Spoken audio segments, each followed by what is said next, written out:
आज मैं वास्तविक संख्याएं प्रश्नावली 1.3 स्टार्ट करने जा रहा हूं। इसका पहला प्रश्न यहाँ पर देखिए और समझिए।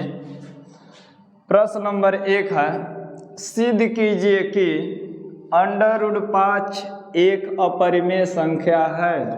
ये प्रश्न मोस्ट इम्पॉर्टेंट है, ये हर साल परीक्षा में पूछा जाता है। इसको देखिए और समझिए।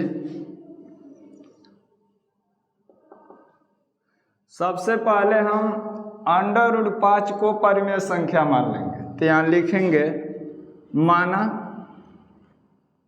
√5 एक परिमेय संख्या है। परिमेय संख्या है, इसको पहले मान लेंगे।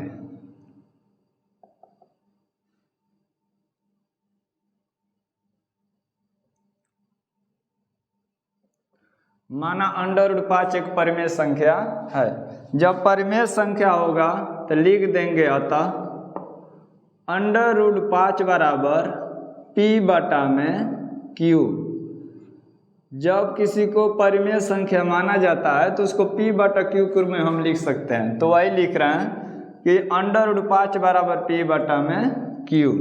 अब क्रॉस मल्टीप्लाई कर देंगे।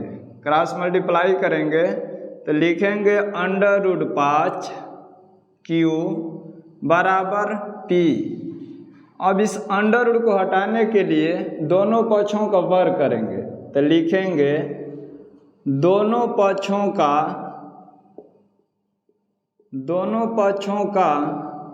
वर्ग करने पर वर्ग कर दीजिए।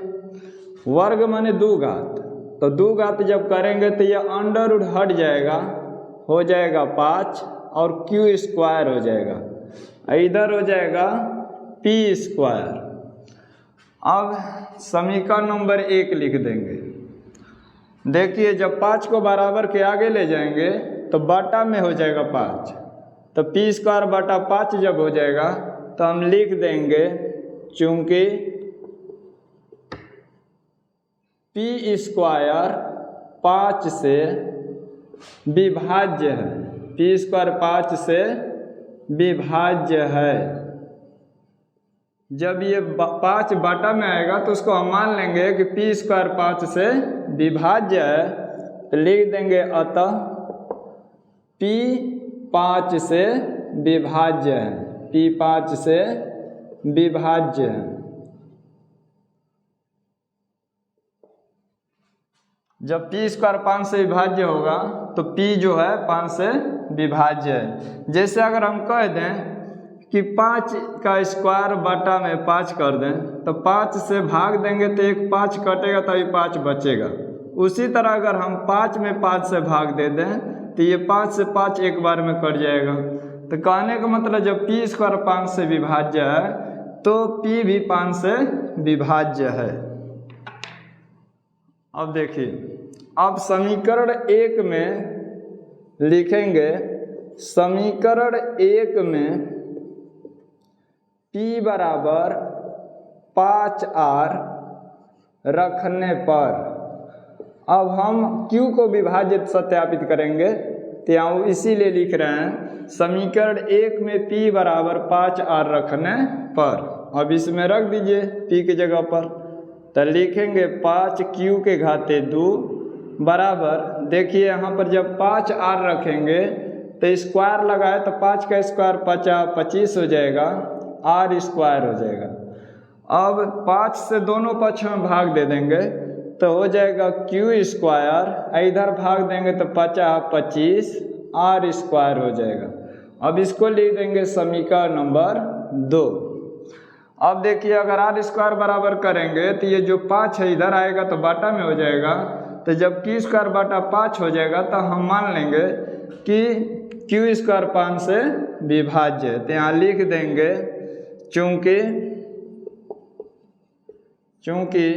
Q² 5 से विभाज्य है। जब बाटा में आ रहा 5 तो हम उसी को मान लेंगे कि Q² 5 से विभाज्य है। और जब Q² 5 से विभाज्य है तो लिख सकते हैं अतः Q 5 से विभाज्य है, Q 5 से विभाज्य है। अब देखिए, अब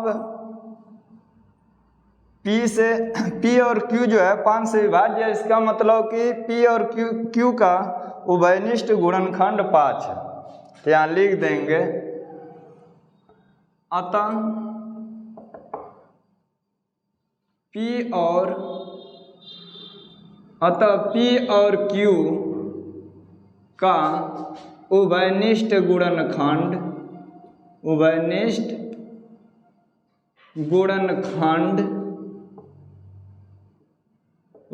गुणनखंड 5 है,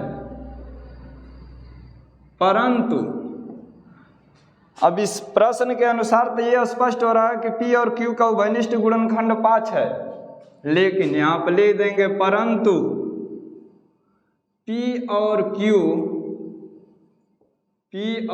Q सअभाज्य हैं।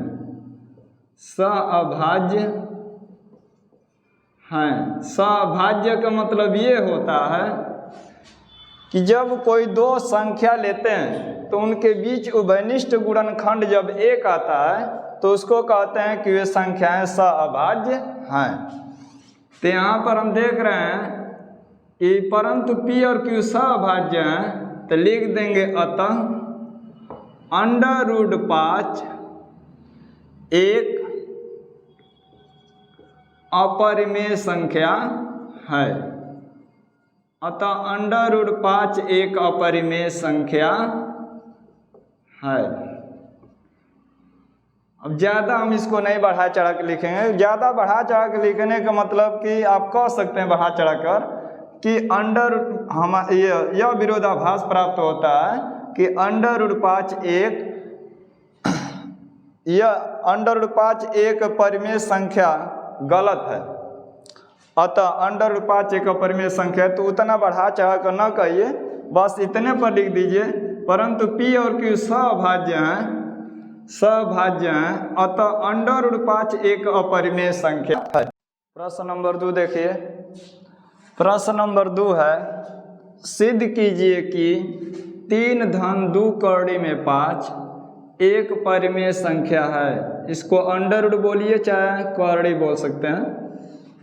यहाँ देखिए प्रश्न नंबर 2 का हल। पहले हम इसको परिमेय संख्या मान लेंगे, एक अपरिमेय संख्या है। थोड़ा प्रश्न देखा था, देखिए प्रश्न नंबर 2 है कि सिद्ध कीजिए कि 3 धन 2 √5 एक अपरिमेय संख्या है। तो यह अपरिमेय संख्या पहले से दिया रहता है, तो हम मान लेते हैं कि यह परिमेय संख्या है। अब मान करके हल करते करते लास्ट में फिर उसको सिद्ध कर देते हैं कि यह अपरिमेय संख्या है। तो देखिए कैसे हल करेंगे। पहले मान लीजिए, माना 3 धन 2 √5 3 धन 2 √5 एक परिमेय संख्या है। एक परिमेय संख्या है। पहले हम इसको मान लेंगे कि माना 3 धन 2 √5 एक परिमेय संख्या है। अब जब परिमेय संख्या है तो लिख देंगे अतः 3 धन 2 √5 बराबर P बटा में Q। जब परिमेय संख्या मान लिए हैं तो इसको हम P बटा Q के रूप में लिख सकते हैं। अब देखिए, जब इस तरह का सवाल आएगा तो हम अंडर रूट वाला मान पहले निकालेंगे। तो लिखेंगे 2 √5 बराबर P बटा में Q। यहाँ पर प्लस है तो बराबर के आगे ले जाएंगे तो माइनस में हो जाएगा, -3। बराबर के इधर उधर ले जाने पर चिन्ह बदलता है, तो यहाँ +3 है तो इधर आया तो -3। अब √5 बराबर निकालेंगे तो 2 से प्रत्येक में भाग दे देंगे। जब 2 से भाग देंगे तो 2 से 2 कट जाएगा, इधर भाग देंगे तो हो जाएगा P बटा में 2Q, और इसमें ही भाग देंगे तो हो जाएगा 3 बटा में 2। जब 2 से भाग देंगे तो ये p बटा में 2 की हो जाएगा माइनस 3 बटा में 2 हो जाएगा। अब लिख देंगे यहाँ समीकरण नंबर 1, यहाँ पर लिखेंगे